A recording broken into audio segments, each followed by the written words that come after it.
ഇന്ത്യയുടെ 14ാമത് പ്രധാനമന്ത്രിയും ആ പദവിയിലെത്തുന്ന ആദ്യത്തെ സിഖുകാരനുമായിരുന്നു ഡോക്ടർ മൻമോഹൻ സിംഗ്. പ്രധാനമന്ത്രിയായിരുന്ന ഡോക്ടർ മൻമോഹൻ സിംഗ് അഗാധമായ ബുദ്ധിശക്തിക്കും സാമ്പത്തിക പരിഷ്കരണങ്ങൾക്കും പൊതുസേവനത്തോടുള്ള അചഞ്ചലമായ സമർപ്പണബോധത്തിനും പേരുകേട്ട നേതാവായിരുന്നു. 2004 മുതൽ 2014 വരെ ഇന്ത്യയുടെ 14ാമത് പ്രധാനമന്ത്രിയായി സേവനമനുഷ്ഠിച്ച ഒരു ഇന്ത്യൻ സാമ്പത്തിക വിദഗ്ധനും രാഷ്ട്രീയക്കാരനുമാണ് ഡോക്ടർ മൻമോഹൻ സിംഗ്. ആഭ്യന്തര അന്തർദേശീയ രാഷ്ട്രീയത്തിലെ ഗണ്യമായ സാമ്പത്തിക പരിഷ്കാരങ്ങളും വെല്ലുവിളികളും അദ്ദേഹത്തിന്റെ ഭരണകാലം അടയാളപ്പെടുത്തുന്നു. 1932 സെപ്റ്റംബർ 26 പഞ്ചാബിലെ ഗാഹിലാണ് അദ്ദേഹം ജനിച്ചത്. ഒരു സിഖ് കുടുംബമാണ് അദ്ദേഹത്തിൻ്റെത്. അദ്ദേഹത്തിന്റെ പിതാവ് ഗുർമുഖ് സിംഗ് ഒരു സമുദായ നേതാവായിരുന്നു. അമ്മ അമൃത് കൗർ ഒരു വീട്ടമ്മയായിരുന്നു. ഇന്ത്യയിൽ സ്കൂൾ വിദ്യാഭ്യാസം പൂർത്തിയാക്കിയ ഡോക്ടർ മൻമോഹൻ സിംഗ് പിന്നീട് UK-യിലെ കേംബ്രിഡ്ജ് സർവകലാശാലയിൽ നിന്നും സാമ്പത്തിക ശാസ്ത്രത്തിൽ ബിരുദം നേടി. പിന്നീട് ഓക്സ്ഫോർഡ് യൂണിവേഴ്സിറ്റിയിൽ നിന്ന് സാമ്പത്തിക ശാസ്ത്രത്തിൽ ഡോക്ടറേറ്റ് നേടി. രാഷ്ട്രീയത്തിൽ പ്രവേശിക്കുന്നതിന് മുമ്പ് അദ്ദേഹം ഒരു പ്രശസ്ത സാമ്പത്തിക വിദഗ്ധനായിരുന്നു. ഡൽഹി സ്കൂൾ ഓഫ് ഇക്കണോമിക്സിൽ പ്രൊഫസറായി സേവനമനുഷ്ഠിച്ച അദ്ദേഹം വിവിധ ദേശീയ അന്തർദേശീയ സാമ്പത്തിക സംഘടനകളിൽ പ്രവർത്തിച്ചു. അന്താരാഷ്ട്ര ഓർഗനൈസേഷനുകളായ ഐക്യരാഷ്ട്രസഭ, ലോക ബാങ്ക് തുടങ്ങിയ സ്ഥാപനങ്ങളുമായി ചേർന്ന് അദ്ദേഹം പ്രവർത്തിച്ചു.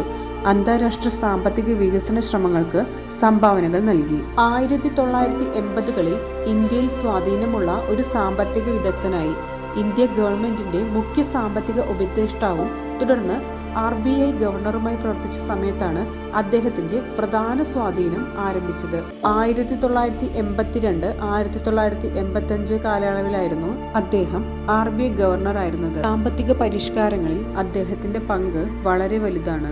1991 ഉദാരവൽക്കരണം കൊണ്ടുവരുന്നതിൽ മുഖ്യ പങ്ക് അദ്ദേഹത്തിൻ്റെതായിരുന്നു. ഇന്ത്യയുടെ സാമ്പത്തിക ഉദാരവൽക്കരണത്തിന്റെ ശില്പിയായി മൻമോഹൻ സിംഗ് പലപ്പോഴും കണക്കാക്കപ്പെടുന്നു. സർക്കാർ ഉടമസ്ഥതയിലുള്ള സംരംഭങ്ങൾ സ്വകാര്യവൽക്കരിക്കുക, വിദേശ നിക്ഷേപത്തിന് തുറന്നു കൊടുക്കുക എന്നിവ അദ്ദേഹത്തിന്റെ നയങ്ങളിൽ ഉൾപ്പെടുന്നു. 1991 സാമ്പത്തിക പ്രതിസന്ധി ഒരു വഴിത്തിരിവായിരുന്നു.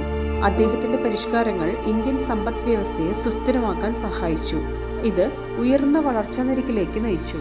1990കളിൽ ഇന്ത്യൻ നാഷണൽ കോൺഗ്രസ് പാർട്ടിയുടെ അംഗമായിട്ടാണ് ഡോക്ടർ മൻമോഹൻ സിംഗ് രാഷ്ട്രീയ രംഗത്തേക്ക് പ്രവേശിച്ചത്. ധനമന്ത്രി പ്രധാനമന്ത്രിയാകുന്നതിന് മുമ്പ് പ്രധാനമന്ത്രി അടൽ ബിഹാരി വാജ്പേയിയുടെ സർക്കാരിന് കീഴിൽ 1997 മുതൽ 2002 വരെ അദ്ദേഹം വീണ്ടും ധനമന്ത്രിയായി സേവനമനുഷ്ഠിച്ചു. അവിടെ അദ്ദേഹം സാമ്പത്തിക പരിഷ്കാരങ്ങൾക്കായി തന്റെ പ്രവർത്തനങ്ങൾ തുടർന്നു. 2004 കോൺഗ്രസ് നേതൃത്വത്തിലുള്ള യുണൈറ്റഡ് പ്രോഗ്രസീവ് അലയൻസ് UPA പൊതുതെരഞ്ഞെടുപ്പിൽ വിജയിച്ചതിനെ തുടർന്ന് ഡോക്ടർ മൻമോഹൻ സിംഗ് ഇന്ത്യയുടെ പ്രധാനമന്ത്രിയായി. വലിയ രാഷ്ട്രീയ അടിത്തറയില്ലാത്ത ഒരു സാങ്കേതിക വിദഗ്ധനായിരുന്നിട്ടും ബഹുമാനപ്പെട്ട സാമ്പത്തിക പശ്ചാത്തലവും കഴിവും കാരണം അദ്ദേഹത്തെ പ്രധാനമന്ത്രിയായി നിയമിച്ചു. അദ്ദേഹത്തിന്റെ 2 ടേമുകളിൽ ഇന്ത്യ ഗണ്യമായ സാമ്പത്തിക വളർച്ച കൈവരിച്ചു. വാർഷിക GDP വളർച്ചാ നിരക്ക് ശരാശരി 7 മുതൽ 8% വരെയാണ്. 1990കളിൽ ആരംഭിച്ച സാമ്പത്തിക പരിഷ്കാരങ്ങൾ അദ്ദേഹത്തിന്റെ നേതൃത്വം തുടർന്നു.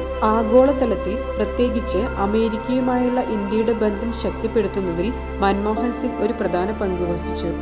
2008 അദ്ദേഹത്തിന്റെ ഗവൺമെന്റ് സുപ്രധാനമായ ഇന്ത്യ-US ആണവ കരാർ ചർച്ച ചെയ്തു. ഇത് US-ഉമായും മറ്റു രാജ്യങ്ങളുമായും സിവിലിയൻ ആണവ സഹകരണത്തിൽ ഏർപ്പെടാൻ ഇന്ത്യയെ അനുവദിച്ചു. ഗ്രാമീണ മേഖലകളിൽ തൊഴിലവസരങ്ങൾ ലഭ്യമാക്കാൻ ലക്ഷ്യമിട്ടിട്ടുള്ള ദേശീയ ഗ്രാമീണ തൊഴിലുറപ്പ് നിയമം പോലുള്ള സാമൂഹിക ക്ഷേമ പരിപാടികളിലും അദ്ദേഹത്തിന്റെ സർക്കാർ ശ്രദ്ധ കേന്ദ്രീകരിച്ചു. മഹാത്മാഗാന്ധി ദേശീയ ഗ്രാമീണ തൊഴിലുറപ്പ് നിയമം 2005 അഥവാ MGNREGA മുമ്പ് ദേശീയ ഗ്രാമീണ തൊഴിലുറപ്പ് നിയമം അഥവാ NREGA എന്നറിയപ്പെട്ടിരുന്നു. തൊഴിൽ ചെയ്യാനുള്ള അവകാശം ഉറപ്പുവരുത്താൻ ലക്ഷ്യമിടുന്ന ഒരു ഇന്ത്യൻ സാമൂഹിക ക്ഷേമ നടപടിയാണിത്. ഈ നിയമം 2005 ഓഗസ്റ്റ് 23 പാസാക്കി 2006 ഫെബ്രുവരിയിൽ പ്രധാനമന്ത്രി മൻമോഹൻ സിംഗിന്റെ UPA സർക്കാരിന്റെ കീഴിൽ ഗ്രാമവികസന മന്ത്രി രഘുവംശ പ്രസാദ് സിംഗ് പാർലമെന്റിൽ ബിൽ അവതരിപ്പിച്ചതിനെ തുടർന്ന് ഇത് നടപ്പിലാക്കി. എന്നിരുന്നാലും 2008 മുംബൈ ആക്രമണം, 2G സ്പെക്ട്രം കേസ് പോലുള്ള നിരവധി അഴിമതികൾ, വർദ്ധിച്ചുവരുന്ന പണപ്പെരുപ്പം എന്നിവയുൾപ്പെടെ നിരവധി വെല്ലുവിളികൾ ഡോക്ടർ മൻമോഹൻ സിംഗിന്റെ രണ്ടാം തവണ പ്രധാനമന്ത്രിയാക്കി. നയപരമായ പക്ഷാഘാതം, സർക്കാരിനുള്ളിലെ അഴിമതി ആരോപണങ്ങൾ, സാമ്പത്തിക വളർച്ചയിലെ മാന്ദ്യം, പ്രത്യേകിച്ച് 2010 ശേഷം അദ്ദേഹത്തിന്റെ രണ്ടാം ടേമിലെ പ്രധാന വെല്ലുവിളികളായിരുന്നു. 2014 പൊതുതെരഞ്ഞെടുപ്പിൽ നരേന്ദ്രമോദിയുടെ നേതൃത്വത്തിലുള്ള ഭാരതീയ ജനതാ പാർട്ടി വൻ വിജയം നേടി. 2014 തെരഞ്ഞെടുപ്പിൽ ഡോക്ടർ മൻമോഹൻ സിംഗ് മത്സരിച്ചില്ലെങ്കിലും 2019 വരെ പാർലമെന്റ് അംഗമായി തുടർന്നു. ഗുർശരൺ കൗർ ആണ് അദ്ദേഹത്തിന്റെ ഭാര്യ. അവർക്ക് 3 പെൺമക്കളാണ്: ഉപീന്ദർ സിംഗ്, അമൃത് സിംഗ്, ദമൻ സിംഗ്. അദ്ദേഹത്തിന്റെ ഓരോ പെൺമക്കളും അവരവരുടെ മേഖലകളിൽ തങ്ങൾക്കായി ഒരു ഇടം കൊത്തിയെടുത്തിട്ടുണ്ട്. ഇന്ത്യയുടെ സമ്പദ് വ്യവസ്ഥയെ പരിവർത്തനം ചെയ്യാൻ സഹായിച്ച പരിഷ്കരണവാദിയായ സാമ്പത്തിക വിദഗ്ധൻ എന്ന നിലയിൽ മൻമോഹൻ സിംഗിന്റെ പാരമ്പര്യം സുസ്ഥിരമാണ്.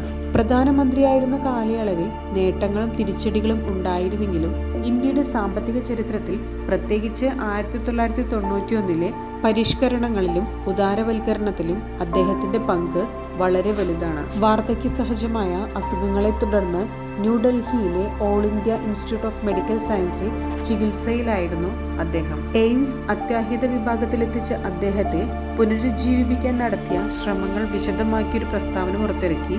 എല്ലാ നടപടികളും ഉണ്ടായിരുന്നിട്ടും രാത്രി 9:51 അദ്ദേഹം മരിച്ചതായി പ്രഖ്യാപിച്ചു. ഡോക്ടർ മൻമോഹൻ സിംഗ് 2024 ഡിസംബർ 26 92-ാം വയസ്സിൽ അന്തരിച്ചിരിക്കുന്നു. ഗ്രാമങ്ങളിലെ സാധാരണ ജീവിതങ്ങളെ സ്പർശിച്ചതു മുതൽ അന്താരാഷ്ട്ര നയപരമായ തീരുമാനങ്ങൾ എടുത്തുകൊണ്ട് ലോകരാജ്യങ്ങൾക്കിടയിൽ ഡോക്ടർ മൻമോഹൻ സിംഗിന്റെ സംഭാവന വളരെ വിലപ്പെട്ടതാണ്.